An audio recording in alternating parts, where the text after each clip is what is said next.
what have I done?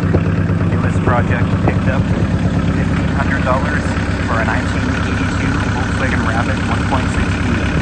This one's naturally aspirated, so no turbo, making a whopping 60 horsepower. I think a few of those are gone now. This was supposed to be the next project, but I gotta sell it to make room for this now.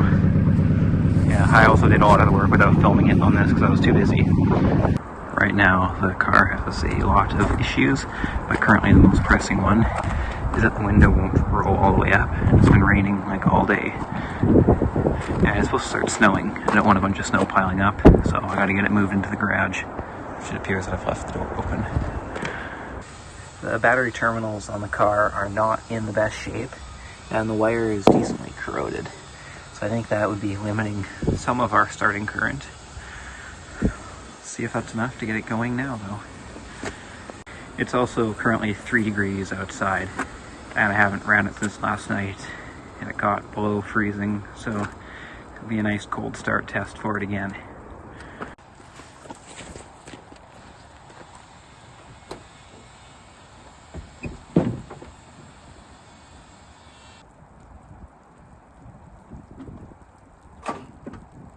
Time to bring in an actual running vehicle to take on. Look at that, it starts. I also have a helper now. And batteries on the other side, of course. If I park it like this, I can still get a shot of it starting. And let's see, maybe my cable will reach. It was a tight fit, but it just barely reached. Take 3.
We are now ready to drive.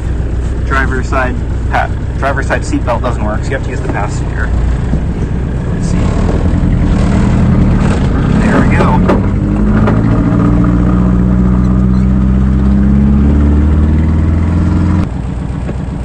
Looks like there's still some old fuel in it. We have made it to the garage. The headliner is really falling down, so that makes it fun to drive on the streets. I'll leave the door open to air out a little bit in there. It got smoky. I gotta move this thing back to where it belongs. Alright, now that the RAV4 has been kicked out of the garage, banished to the driveway, we'll go over some of the main problems. It's running off of this 2-liter here, the finest cola you can find in good old President's Choice from Superstore. Apparently the guy labeled it Power Pepsi. We're getting low on that, and the reason is the fuel tank allegedly has rust in it on the other side. I was told that coming out of this line here there was just crud, and I believe that. It doesn't have a gas cap. So one of the first steps is going to be dropping the tank. Before that though, I want to get this driver window to roll up all the way. I messed around with it a little bit last night, but it got dark and I didn't have time where I had parked out back. You can see we got, I don't know, maybe 5 millimeters, a little bit more than that open. Already making progress. Found the rear view mirror in the back of the car. It was very dusty.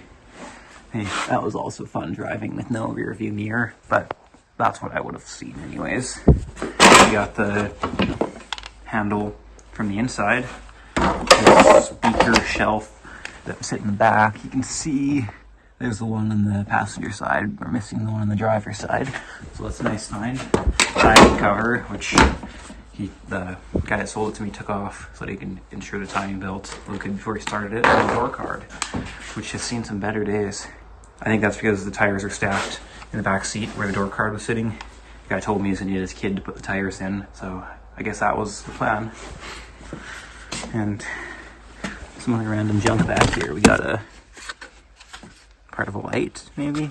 I know the tail lights are broken, so maybe that's the reverse light lens. Maybe I can fix that. Spring or something. Maybe that's to do with the adjustable mirror, which is not adjusting. This, don't know what that is yet. Huge discovery under the seat. 20 pesos, look at that. Now I want to see if I can get this crank off. And the way I would expect it to come off would be a little clip behind there. That's how any of the other ones I've removed have been. So we'll see if I can get that off. Well, that's a new one for me. It's just a Phillips head screw underneath. I guess the only ones I've taken off have been from Toyotas and other Japanese vehicles, so Germans do it a little bit differently. Terrible news. In the process of taking this off, I broke it. All I want to do is put the crank on right now to try to get that window up. Also going to need some lubricant. Let's see what we got in here. I don't know, I think going with the blaster. Got the window down, but going up is the hard part. It starts to get really tough.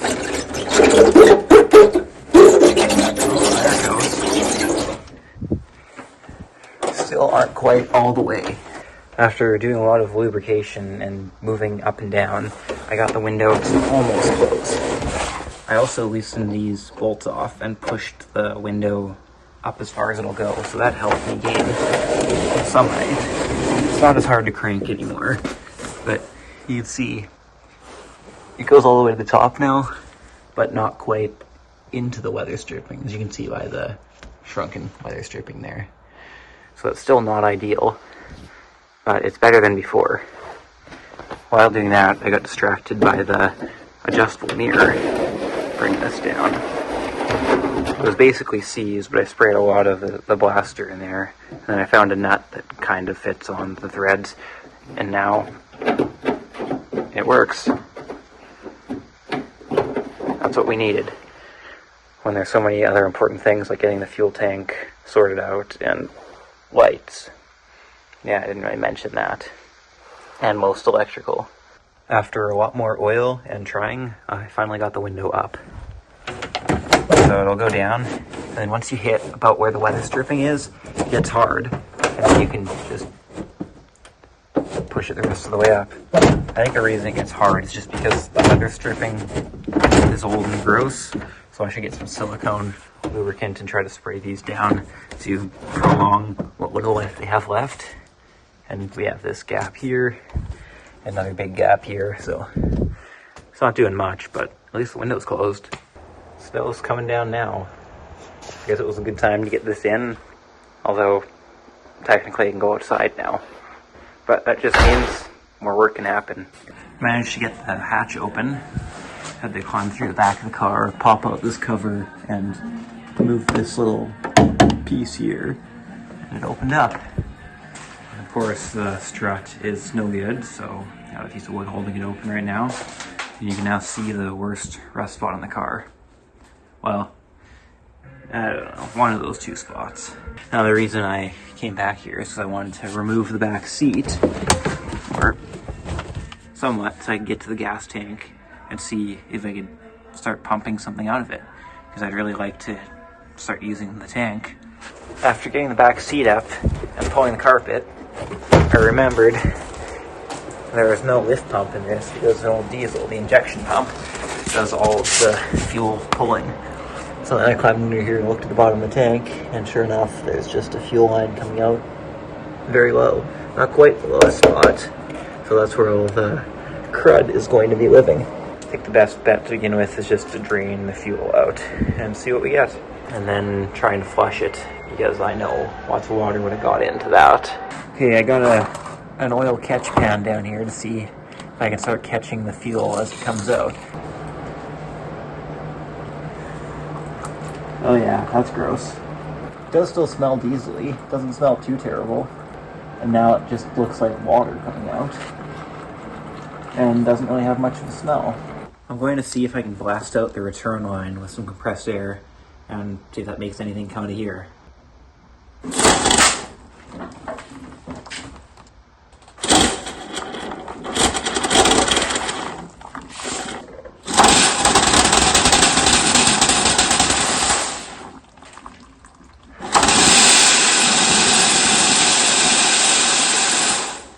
I just plugged the tank somewhat with a rag and gave it a little bit of a hit with the air compressor, and fuel started coming out of the tank. So I'm going to try it again and see how it goes. You can kind of see right there is where you're going to be watching.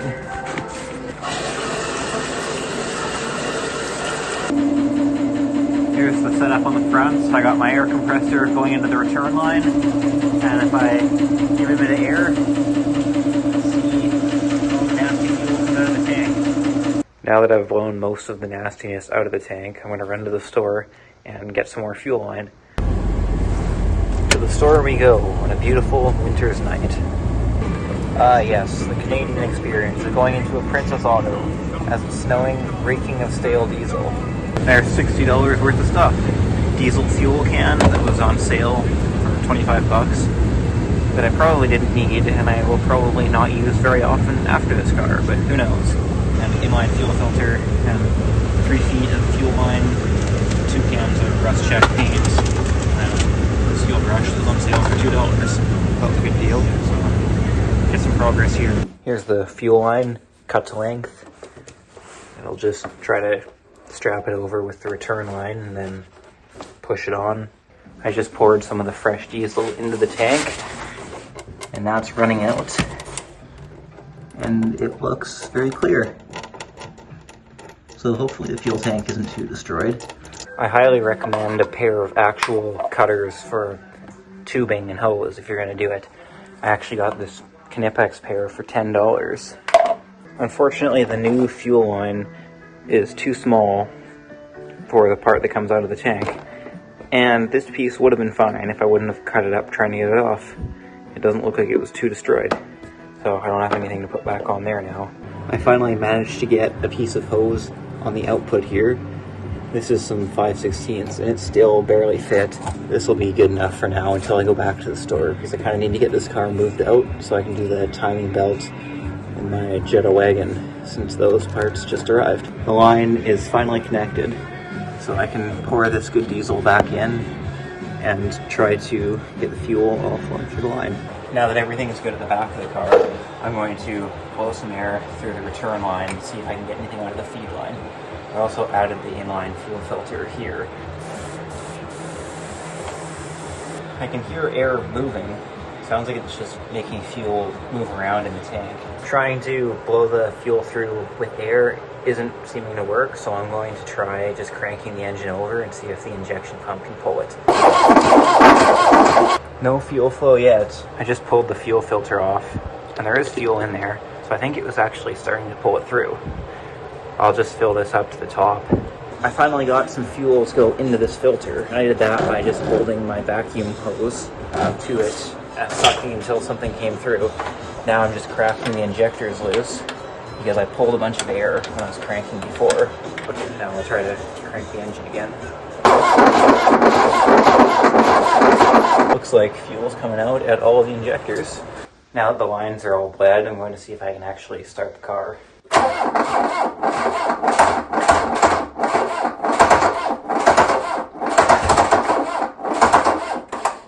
Battery doesn't have enough life in it. We were close, but not quite. The Rabbit's now parked out front, Didn't film any of it because it wasn't really very eventful. I just pushed it back right there on the road, drove the RAV4 up, started it, and backed it up. Ran very well, so it's pulling fuel from the tank, I would think, at this point. Here's the haul from the store now. Got some brake fluid for the Rabbit, new battery terminal for it as well, some bulbs, actual ignition with 2 keys, and then we got some coolant for the Jetta, so I can do that job now. Jetta is now in the garage. Time to start doing the timing belt for it. Don't know the last time it was done, but the timing belt is not the problem yet. The reason I'm doing the timing belt now is because of the water pump. I was driving this home one day because for 2 months I was commuting 300 kilometers a day, and then this happened on a Friday, that the water pump went, car overheated, it was a whole deal, and just got the parts. So now it's time to take care of that. I'm trying to get the harmonic balancer bolts out, so here is my method to see if I can hold it in place so I can crank on it. Off to a terrible start. The bolts looked partially stripped when I began, and as soon as I tried with the correct size bolt heads, this one's stripped, and these ones, I could feel them all starting to move on the inside. So that's nice. I'm gonna have to try an extractor on these and then replace them with new bolts afterwards. Extractor is now broken off inside. These things are shit, I guess. Got one bolt out using the actual hex head. So now 2 left and that abomination to go. Just had this one strip, but this one actually broke loose. And there it is. So I got 2 bad ones to deal with. Right before this one stripped, I did hear it sound like it almost broke loose, so maybe that'll come out with the extractor. I got this one out by beating a T45 driver into it. So that actually kind of worked out not too bad. Might have ruined this bit. No, it looks fine. Perfect. One more to go. I got the busted off extractor out. You see I cut a slot with my Dremel, and then I pounded a screwdriver in and then popped it out. Now I gotta see what I can do to actually get the bolt itself out. It is finally off. I kept on drilling at the head until there was basically nothing left of it. Then I took my screw extractor, one of the ones I have that wasn't broken, to it, and it snapped the head right off. So then I got the harmonic balancer off, and now I haven't even touched it yet, but it's just finger tight because there's no torque on it anymore. Now I just need to get new bolts, which should be pretty easy because they're just M8. Everything's finally apart and ready to take off the belt. Got the tensioner detension, the cam pulley is loose, valve cover is off, lock is in here, lock drill bit in here because my fancy lock tool didn't fit in the hole for some reason, so that's nice. I just got the water pump out, and it turns out it actually does have a metal impeller, so that's unfortunate. I was hoping that was the cause of my overheating, that the plastic impeller was spinning on the shaft. So this whole job might have been for nothing. It still needed to get done eventually, but not right now. Another day, another dollar. Back again for day 2. Last night I finished getting the belt on and all of the new parts. You can see the new tensioner there, new water pump, new pulley, and small roller, another small roller you can't really see in there. So all of that is good. I've cranked the engine over a few times. No valves are hitting, so that's optimal. Now it's time to just finish putting everything back together. Almost everything is back together now. Got the valve cover on, timing belt covers installed, power steering reservoir. Probably shouldn't have put that on yet, as I still have to add this intake line. But I haven't done anything else because I gotta get the harmonic balancer on first. So now it's time to run to the store and get some bolts. $5 for 4 M8 by 35 bolts. The ones I saw online were supposed to be 40 millimeters long, but they didn't have any of those in stock. I just gotta return these because they were the wrong size bolts. I was just moving stuff around in the Rabbit, and I noticed that the screwdrivers in the ignition can in the glove box was open. So somebody tried to steal it last night. I wish my cameras would have caught that, because that would have been entertaining to see.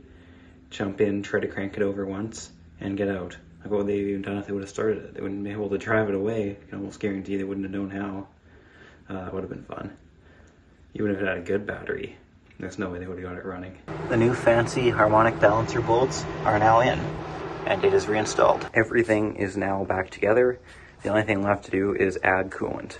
I'm not going to do that yet. I just want to start the car up first and make sure everything's fine. Like I previously said, I already cranked the engine over quite a few times, and there were no collisions between valve and piston. Runs just like it did before I did the timing belt. I was changing out the thermostat and lost one of the bolts down that hole. So back to the store. I looked through all my stuff to see if I could find any. I did actually find a set of new harmonic balancer bolts, so I didn't need to buy those, but nothing else that'll work for this. To the store we go. Oh, that's a lot of work for these. There we go. Home Depot disappoints as usual, so back to bolt supply. Nobody had any of these bolts, so I guess I'm just going to have to go to the wreckers. I don't really want to go to the dealer and pay a ridiculous fee for a bolt, so I will do that, but probably later. It's not like I need to drive this car right now. I just wanted to get this job dealt with so that it is drivable. I've once again smoked the garage up, so that means it is rabbit time again. I also stole the battery from the Jetta, since I'm not driving it right now, and it started up on its own. There's the new negative battery terminal I picked up.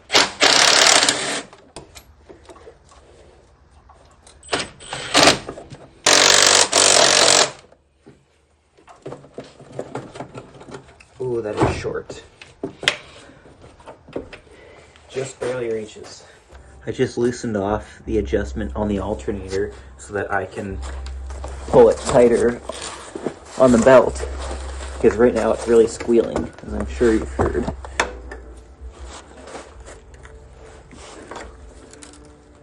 I ended up getting it moved over a little bit. Not too much, but hopefully it's enough to make a difference. This belt is not looking the nicest, so I'm sure it will need to be changed soon. It actually is a Gates belt. That's surprising. I was going to start bleeding the brakes, but I broke this bleeder off from the front driver's side, so I guess this one's not getting bled today. Someone really wanted to make these Hyundai rims fit on here, so they ground away all of the part for lining up the hub, and then did the same to the inside on here. So that's kind of nasty. So here's what the signals do. Going right works fine. Going left, yeah, I think that's a little too fast for other drivers. I pulled the steering wheel off to get there, and now I'm gonna open this little cover and see if I can see the switch and clean it off, because I think it's just not quite closing, so it's just going off and on. It wasn't even doing that before. It was just doing nothing. I took apart the signal stock and I proceeded to immediately lose this little piece here, so I'm replacing it with a nail. I just drilled a hole through and heated it up. Can't really see, maybe. And then I made the head sit flush. Now I'm just epoxying it in, and then I will cut it to the same height with bolt cutters. Now it's the same height as the other piece. Maybe I should have left the head on the top of it so that there's something like this to stop the spring from falling off. I'll see how it works when I get there. Another bad thing that happened when I was taking apart the whole signal stock setup is I lost the spring that goes inside of this little piece. Looks like it might just accept a spring from a pen, so I'm going to try that. Also lost these two pieces from inside of the assembly as well when I took it apart. Found them laying on the bench. Not sure what they are or where they go. Hopefully I can solve that. A pen spring was too big to fit in here originally, so I just wound it around this nail really tight, and now it fits. So that's how it should sit, and then it should do that.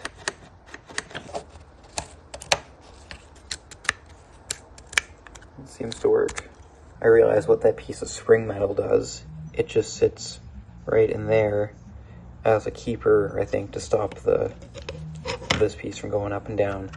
This thing though, still no idea. Steering wheel is back on, and the signals actually seem to work okay. I think now the problem is just that I have different bulbs This one you can see is just going crazy. Same as back there when it has two bulbs in it. So I think they're both the wrong one. And then if I go to this side, you can see there is a bulb in there and it's flashing faster, but there's no bulb in the front. And when I had both of the bulbs in on this side, it was flashing as it should. So what I need to do is just match the bulbs that are in this side for this side, and hopefully it will signal normally. When I turn the hazards on, it flashes normally. You can see that one, not one there, but the two in the back are flashing proper. So it's just to do with the resistance of the bulbs, I believe. I want to see how much current the glow plugs are drawing. So I just hooked up my ammeter. The Sluke one actually does do DC amps in clamp-on mode, so that's nice. Not sure how accurate it is though, because right now the glow plugs are off and it says I'm drawing 980 milliamps. I'll fire the glow plugs on and see what that changes to.